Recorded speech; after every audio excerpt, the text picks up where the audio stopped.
नमस्कार साथियों। ओम लाइब्रेरी के इस करंट अफेयर्स के सेशन में आप सभी का हार्दिक स्वागत है। शुरू करते हैं आज के करंट अफेयर्स। आज के करंट अफेयर्स का सेशन आगे बढ़े इससे पहले मैं आप सभी को बता दूं कि यदि आप हमारे इस वीडियो की पीडीएफ को प्राप्त करना चाहते हैं तो आप इसे हमारे टेलीग्राम चैनल से डाउनलोड कर सकते हैं। चलिए बढ़ते हैं सबसे पहले कल के प्रश्न की ओर। कल हमारे द्वारा प्रश्न पूछा गया था कि डॉक्टर कपिला वत्साहन जिनका हाल ही में निधन हो गया वे किस क्षेत्र से संबंधित थी। तो वे संबंधित थी कला के क्षेत्र से। बढ़ते हैं क्विक रिविजन्स की तरफ जो है 19 सितंबर 2020 के हाल ही में किस राज्य के मुख्यमंत्री ने स्वच्छता कैफे का उद्घाटन किया है। तो यह उद्घाटन किया है हिमाचल प्रदेश के मुख्यमंत्री द्वारा। किस राज्य सरकार ने आर्द्रिका स्पंदना ऋण वितरण कार्यक्रम का शुभारंभ किया है। तो यह शुभारंभ किया गया है कर्नाटक द्वारा। कोसी रेल महासेतु किसके बीच की दूरी को कम करेगा। तो यह दूरी होगी निर्मली और सरायगढ़ के बीच की दूरी। किस हवाई अड्डे पर न्यू इंटीग्रेटेड टर्मिनल बिल्डिंग के निर्माण के लिए कार्य शुरू हुआ है। तो यह शुरू किया गया है अंडमान निकोबार के पोर्ट ब्लेयर हवाई अड्डे पर। किस देश ने राष्ट्रीय सुरक्षा पर ब्रिक्स के उच्च प्रतिनिधियों की 10वीं बैठक की अध्यक्षता की। तो यह किया गया है रूस का। हाल ही में किस देश ने पीले सागर के एक जहाज से 9 उपग्रह लॉन्च किए हैं। तो यह उपग्रह लॉन्च किए हैं चाइना द्वारा जो कि येलो सी में किए गए हैं। तेल एवं प्राकृतिक गैस निगम ओएनजीसी ने किस अफ्रीकी देश से तेल क्षेत्र को छोड़ दिया है। तो यह छोड़ा गया है सूडान के तेल क्षेत्र को। एसडीजी के लिए सॉवेरिन बॉन्ड जारी करने वाला दुनिया का पहला देश कौन सा बन गया है। तो यह बन गया है मैक्सिको। दोस्तों बढ़ते हैं आज के पहले प्रश्न की ओर। ब्लू फ्लैग प्रमाणन के लिए पहली बार भारत के कितने समुद्र तटों को सिफारिश की गई है। तो यह सिफारिश की गई है कुल 8 समुद्र तटों की। आइए जानते हैं इसके बारे में। पर्यावरण और वन और जलवायु परिवर्तन मंत्रालय ने घोषणा की है कि पहली बार ब्लू फ्लैग प्रमाणन के लिए भारत के 8 समुद्र तटों की सिफारिश की गई थी।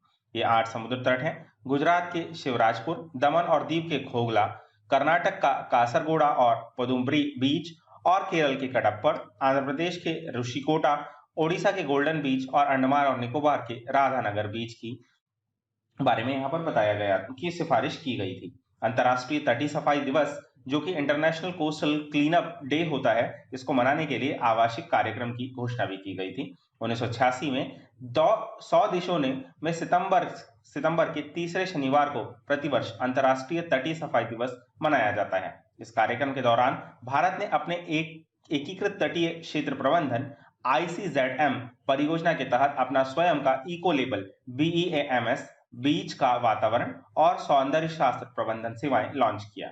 1992 में पृथ्वी शिखर सम्मेलन के दौरान तटीय क्षेत्रों के सतत विकास और प्रबंधन को बढ़ावा देने के लिए एकीकृत तटीय क्षेत्र प्रबंधन की अवधारणा शुरू की गई थी। ब्लू फ्लैग, आइए आपको बताते हैं ब्लू फ्लैग के बारे में। तो ब्लू फ्लैग एक अंतर्राष्ट्रीय इको लेबल है जो समुद्र तटों, मेरीनों और स्थायी नौका विहार पर्यटन ऑपरेटरों को दिया जाता है। Foundation of environment education FEE द्वारा प्रमाण पत्र दिया जाता है तथा ब्लू फ्लैग समुद्र तटों को दुनिया का सबसे साफ समुद्र तट माना जाता है। आइए आपको बताते हैं ब्लू फ्लैग सर्टिफिकेशन के बारे में। तो किस किस को दिया गया है इसको हमने यहाँ पर मैप में दर्शाने की कोशिश की है। आप सभी को यहाँ पर मैप में इन बीचों के नाम याद रखना होगा और इन समुद्र तटों के नाम याद रखना चाहिए जो कि कुल 8 है। बढ़ते हैं अगले प्रश्न की ओर। हाल ही में किसके द्वारा भारतीय राष्ट्रीय अंतरिक्ष संवर्धन और प्राधिकरण केंद्र की स्थापना की गई है। तो यह स्थापना की गई है अंतरिक्ष विभाग द्वारा। हाल ही में भारत सरकार के अंतरिक्ष विभाग ने एक स्वतंत्र नोडल एजेंसी भारतीय राष्ट्रीय अंतरिक्ष संवर्धन और प्राधिकरण केंद्र जिसे इन स्पेस कहा जाता है की स्थापना की है। इन स्पेस एकल खिड़की नोडल एजेंसी होगी जो निजी कंपनियों की गतिविधियों को अनुमोदित करेगी और उनकी देखरेख करेगी। आइए आपको बताते हैं अंतरिक्ष विभाग के बारे में। तो यह एक भारतीय सरकारी विभाग है जो भारतीय अंतरिक्ष कार्यक्रम के प्रशासन के लिए जिम्मेदार होता है। अंतरिक्ष से संबंधित विभिन्न एजेंसियां और संस्थान इसरो सहित इसके दायरे में आते हैं। आइए आपको इसके बारे में बता देते हैं अंतरिक्ष विभाग की अन्य डिटेल्स के बारे में। तो जैसा कि मैंने यहाँ पर स्लाइड में दर्शाया हुआ है, आपको इसके इंडियन स्पेस के अनेक सेंटर्स के नाम और यहाँ पर उसके बारे में विविध जानकारियां दी गई है। विश्व बांस दिवस 2020 का विषय क्या था, इसकी थीम क्या थी। तो इसकी थीम थी अब बांस मतलब बंबू नाउ। ये इसकी थीम इस बार 2020 के लिए निर्धारित की गई थी। और आप सभी को पता होगा कि विश्व बांस दिवस 18 सितंबर को प्रतिवर्ष मनाया जाता है जो कि बांस उद्योग के संरक्षण और संवर्धन के लिए जागरूकता पैदा करने के लिए मनाया जाता है। बांस को हरे सोने के रूप में भी जाना जाता है तथा इसका उपयोग कपड़े, भोजन, सड़क, मकान, सामान आदि बनाने के लिए किया जाता है। यह बहुत तेजी से बढ़ता है और नवीनीकरणीय है। बढ़ते हैं अगले प्रश्न की ओर। हाल ही में खाद्य प्रसंस्करण उद्योग मंत्रालय का अतिरिक्त प्रभार किसे दिया गया है? तो आप सभी को मैंने कल बताया था कि हरमीन कौर बादल जो हैं, इन्होंने अपने पद से इस्तीफा दे दिया है, जो कि कृषि संबंधित, किसान संबंधित जो 3 बिल सरकार लेकर आई थी, उसके विरोध में इन्होंने इस्तीफा दे दिया है। तो इनकी जगह पर स्थान लिया है नरेंद्र सिंह तोमर ने। जानते हैं इनके बारे में।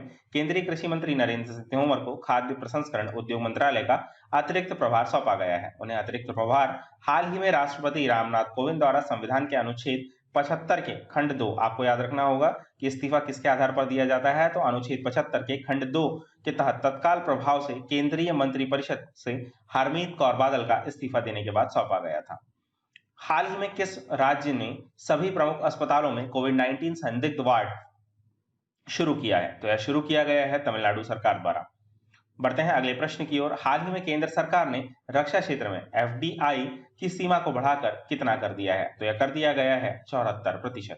जानते हैं इनके बारे में। वाणिज्य और उद्योग मंत्री पीयूष गोयल ने रक्षा क्षेत्र में प्रत्यक्ष विदेशी निवेश, जिसे एफडीआई कहा जाता है, के नियमों को आसान बनाने के लिए सरकार के फैसले से रक्षा उत्पादन में आत्मनिर्भरता को बढ़ावा होगा तथा इस दौरान राष्ट्रीय हितों और सुरक्षा को सबसे ऊपर रखा जाएगा। रक्षा क्षेत्र में विदेशी निवेश को मंजूरी देने से पहले उनकी राष्ट्रीय सुरक्षा के पैमाने पर जांच भी की जाएगी। आइए जानते हैं एफडीआई के बारे में कि एफडीआई होता क्या है। भारत से बाहर का कोई व्यक्ति या कंपनी भारत की किसी कंपनी में निवेश या अपनी स्वयं की कंपनी को लगा सकता है।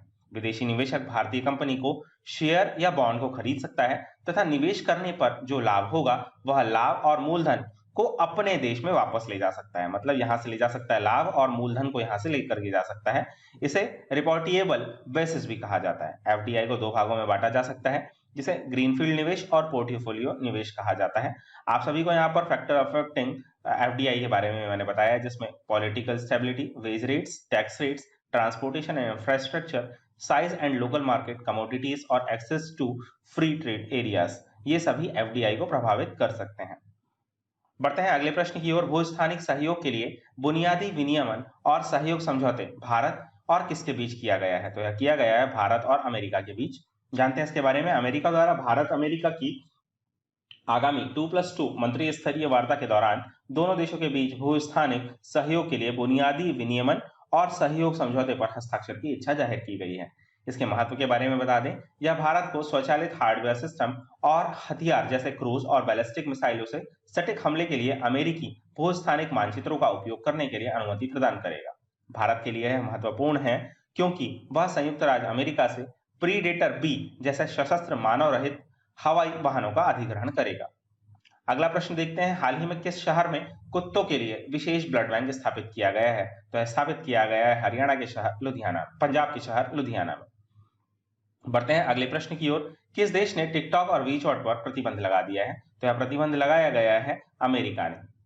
बढ़ते हैं अगले प्रश्न की ओर। हाल ही में किसने यूएन की 2020 क्लास ऑफ 17 यंग लीडर्स की सूची में चुना गया है? तो यह चुना गया है उदित सिंघल को। जानते हैं उदित सिंघल के बारे में। भारतीय युवा उदित सिंघल को सतत विकास लक्ष्यों सस्टेनेबल डेवलपमेंट गोल्स के 2020 क्लास ऑफ 17 यंग लीडर्स के लिए चुना गया है। उन्हें 2020 के युवा लीडर्स की सूची में रखा गया है जो सतत विकास लक्ष्यों को प्रोत्साहित करते हैं। उदित सिंघल ग्लास टू स्टैंड के संस्थापक हैं, जो दिल्ली में कांच के कचरे को चुनौती से निपटने के लिए एक शून्य अपशिष्ट पारिस्थितिकी तंत्र पर आधारित एक पहल है।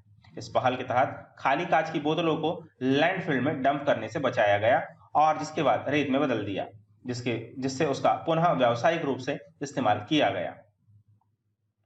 बढ़ते हैं अगले प्रश्न की ओर। केंद्रीय एशिया गेम चेंजर अवार्ड 2020 से किसे सम्मानित किया गया है? तो यह किया गया है शेफ विकास खन्ना को। आप सभी ने इन्हें टीवी सीरियल्स में देखा होगा।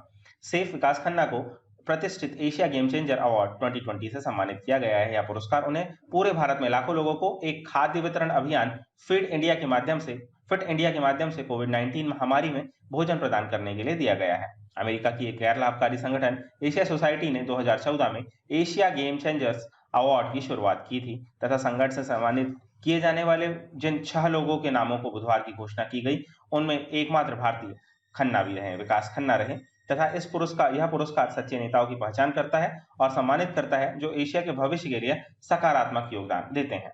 बढ़ते हैं अगले प्रश्न की ओर। हाल ही में टोयोटा किर्लोस्कर मोटर्स के अर्बन क्रूजर के लिए अपना नया ब्रांड स्पिरिट किसे बनाया है? तो यह बनाया गया है आयुष्मान खुराना को। बढ़ते हैं अगले प्रश्न की ओर। हाल ही में किस बैंक ने ग्राहक सेवाओं को विस्तार करने के लिए लीड 2.0 सिस्टम लॉन्च किया है? तो यह शुरू किया गया है कैनरा बैंक द्वारा। राष्ट्रीय सार्वजनिक क्षेत्र के ऋणदाता कैनरा बैंक ने लीड मैनेजमेंट सिस्टम आई lead inspiring lead system version 2.0 launch किया है। यह प्रणाली ग्राहकों के लिए कहीं भी कभी भी की तर्ज पर अपनी सेवाओं को प्रदान करने के लिए शुरू किया गया है। लीड प्रबंधन प्रणाली के माध्यम से ग्राहक internet banking, mobile banking, call centre, SMS और मिस्ड कॉल जैसे सरल तरीकों के माध्यम से प्रदान की गई सेवाओं की पूछताछ कर सकते हैं और इन तक पहुंच कर सकते हैं। यह नई पहल बैंक के नए और मौजूदा ग्राहकों दोनों के लिए व्यावसायिक संबंध बनाने और बनाए रखने के उद्देश्य से शुरू की जा रही है।